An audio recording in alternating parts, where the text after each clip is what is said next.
नमस्कार, स्वागत है आप सभी का हास्य अधिवेशन में। आपके साथ मैं हूं पूर्णिमा मिश्रा।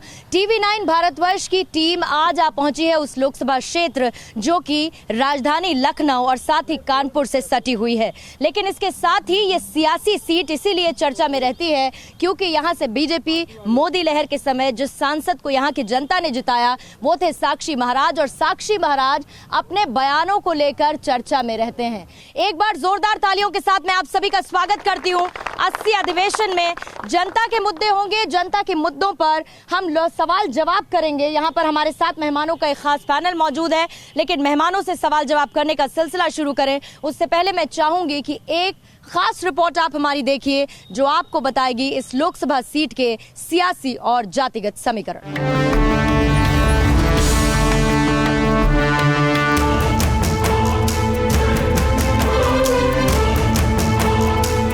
यूपी का उन्नाव शहर अपने चमड़े, मच्छरदानी, जरदोजी और रासायनिक उद्योगों के लिए जाना जाता है। बात उन्नाव लोकसभा क्षेत्र की करें तो ये राजधानी लखनऊ और औद्योगिक नगर कानपुर से सटा हुआ है। 2014 के लोकसभा चुनाव में मोदी लहर में बीजेपी साक्षी महाराज को उतारकर यहां से कमल खिलाने में कामयाब रही। उन्नाव लोकसभा सीट में 6 विधानसभा सीटें आती हैं। ये हैं मोहान, उन्नाव, बांगरमऊ, सफीपुर, भगवंत नगर और पूर्वा विधानसभा। इनमें से 5 पर बीजेपी और 1 सीट पर बीएसपी का कब्जा है। उन्नाव लोकसभा क्षेत्र में कुल 21,77,000 वोटर हैं और 2014 में यहां 55.53% मतदान हुआ था। अगर बात सियासी समीकरण की करें तो उन्नाव में 10 लाख लोधी, निषाद और अन्य पिछड़ा वर्ग के वोटर्स हैं। अनुसूचित जाति, अनुसूचित जनजाति के 6.5 लाख मतदाता हैं।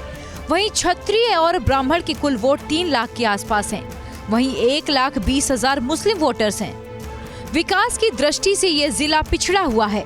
तमाम गांव सड़कों से नहीं जुड़ पाए। 55 गांवों तक अभी भी बिजली नहीं पहुंची है। पानी में फ्लोराइड की समस्या दूर करने की मांग पिछले 20 सालों से हो रही है।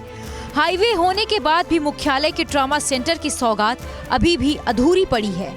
अगर बात करें सियासी मैदान में अपनी किस्मत आजमा रहे प्रत्याशियों की तो पिछले दिनों टिकट को लेकर धमकी भरा तेवर दिखाने वाले साक्षी महाराज को बीजेपी ने फिर से उम्मीदवार बनाया है। वहीं कांग्रेस की ओर से अन्नू टंडन चुनावी मैदान में हैं। गठबंधन की ओर से बीएसपी के अरुण शंकर शुक्ल उर्फ अन्ना को टिकट दिया है। कांग्रेस के इस दुर्ग में बीजेपी किला फतह कर पाएगी? क्या 2014 की तरह जीत को दोहरा पाएगी? इसी पर बातचीत करेंगे। विकास के मुद्दों पर बात होगी। मेहमानों का खास पैनल है, उनसे मैं आपका तारुफ करा देती हूं। हमारे साथ मौजूद हैं कांग्रेस की तरफ से राष्ट्रीय प्रवक्ता अंकित परिहार जी, आपका बहुत बहुत स्वागत है। साथ ही सपा बसपा गठबंधन को रिप्रेजेंट करेंगे राजेश यादव जी, आप जिला महासचिव हैं, आपका भी बहुत बहुत स्वागत है। और बीजेपी की तरफ से संयोजक राजनीतिक प्रतिक्रिया अरुण कुमार दीक्षित जी मौजूद है। अरुण जी, आपका बहुत बहुत स्वागत करती हूं मैं। सबसे पहला सवाल मेरा जनता से है, ये बताइए कि यहाँ पर सड़कें बनी क्या पिछले 5 सालों में? बिल्कुल बनी है। यहाँ पर ड्रेनेज की प्रॉब्लम है, क्या वो सुधरी? सुधरी की नहीं सुधरी? बिजली आती है क्या?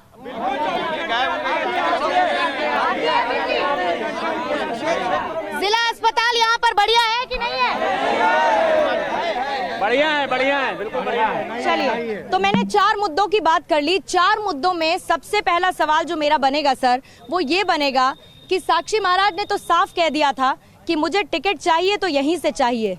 ये धमकी थी या फिर यहाँ की जनता के प्रति उनका प्रेम था कि वो ये जगह छोड़कर जाना नहीं चाहते थे? मान्यवर साक्षी महाराज जी यहाँ से सांसद हैं और उन्होंने केंद्र प्रायोजित जो भी कल्याणकारी योजनाएं हैं उनको पूरी मजबूती से लागू करने का काम जिले में किया है। और स्वयं किसी जनप्रतिनिधि को नहीं लागू करना होता है, जिले के जो अधिकारी होते हैं उनके द्वारा, जो विकास के अधिकारी अलग से होते हैं उनके द्वारा यह सब काम क्रियान्वित होते हैं और इस पर उन्होंने पूरी मजबूती से नजर रखी और विकास के कार्य हुए। चलिए, आप बता दीजिए सर विपक्षी पार्टी के तौर पे कि यहाँ पर साक्षी महाराज ने काम किया कि नहीं किया? 5 साल पे साक्षी महाराज जी ने कुछ काम नहीं किया। सिर्फ वे बड़बोलेपन में सिर्फ बयानबाजी करते रहे। कभी बता देंगे 4 बच्चे पैदा करो, कभी बता देंगे किसी की जात बता देंगे, कभी वो टीवी पे छाने के लिए सिर्फ बयान, कभी बता देंगे कि आप अगर हमें वोट नहीं देंगे तो हम आपके पुण्य तो ले जाएंगे, हम अपना पाप आपके ऊपर छोड़ जाएंगे।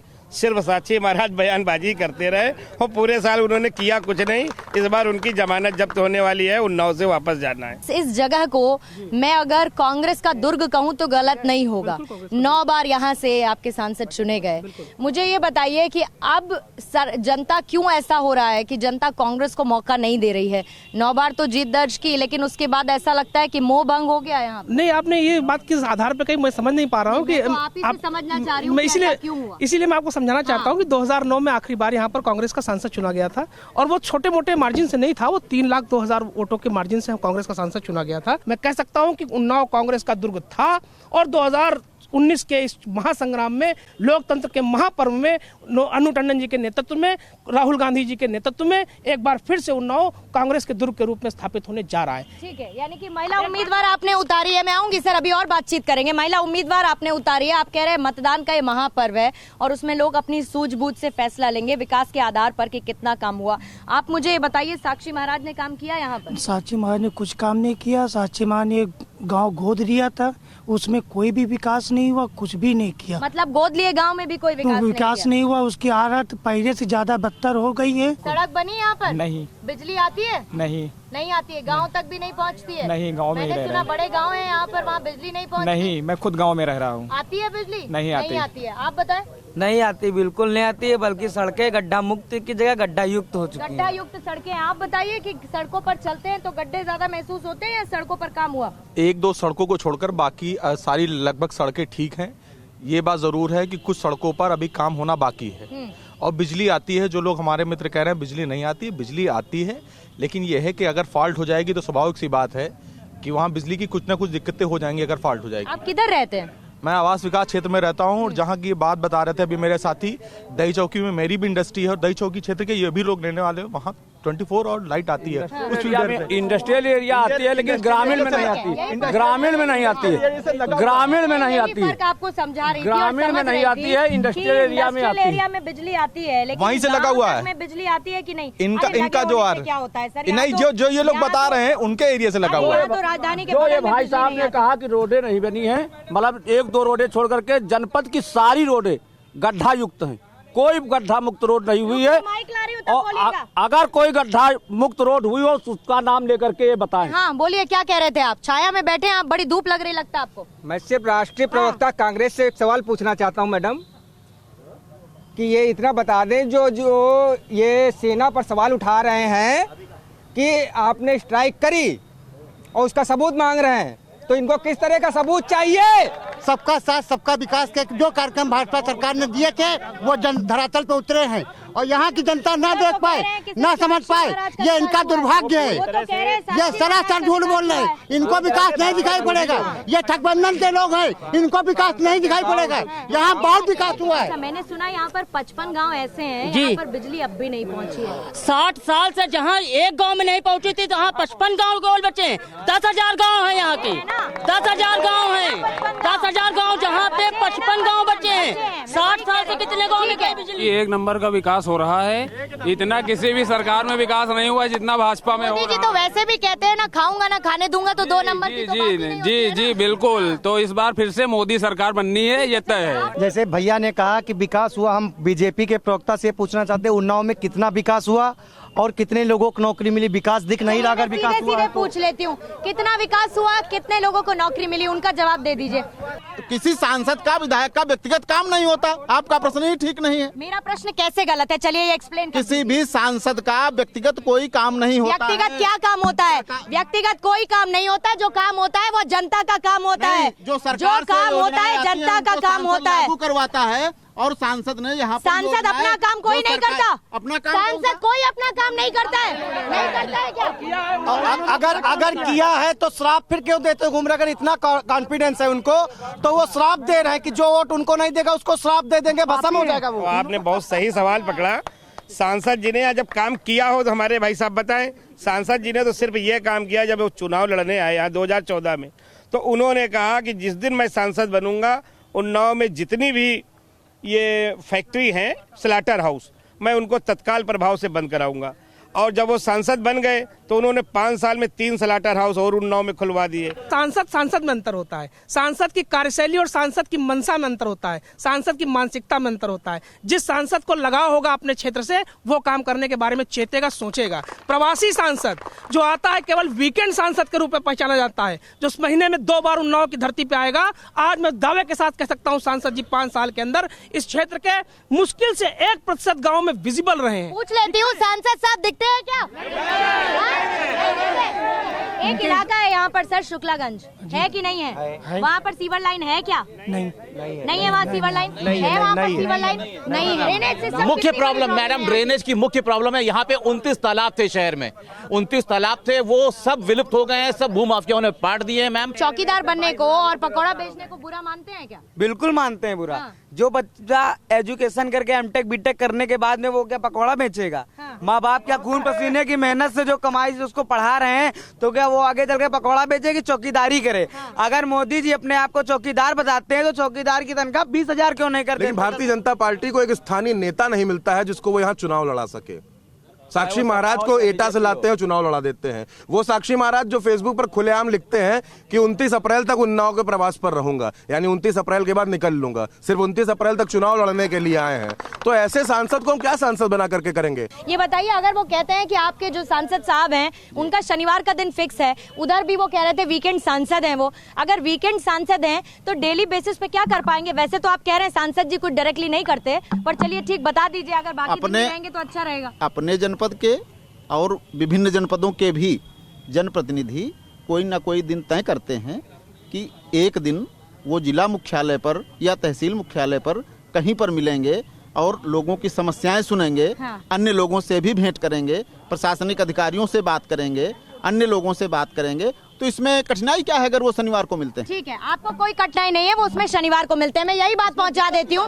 सुनिए, कोई दिक्कत नहीं है इसमें कि वो सिर्फ शनिवार को मिलते हैं। एक चीज मुझे अब इसके बाद बताइए कि इस बार का चुनाव के राष्ट्रीय मुद्दों पर भी है क्या? राष्ट्रीय मुद्दे मायने रखते हैं लोकसभा चुनाव में? अगर हैं तो सर राष्ट्रीय मुद्दे बताइए क्या है आपके? मैम एक चीज सीधा सभी राजनीतिक दलों से पूछना चाहता हूँ कि लोकतंत्र में वोट सबसे बड़ा महत्वपूर्ण है। जिस दल की सरकारें वोटर लिस्ट न सही बनवा सके, उन दलों से अपेक्षा की क्या की जाए? 40% वोटर लिस्ट से आज भी नाम नदारत है। लोकतंत्र में वोटर लिस्ट जो दल न बनवा सके और सही वोटर लिस्ट, करोड़ों रुपया खर्च हो रहे हैं और वोटर लिस्ट नहीं बनवा पा रहे हैं। करोड़ों रुपए खर्च हो रहे हैं, वोटर लिस्ट ढंग की नहीं बनवा पा रहे हैं।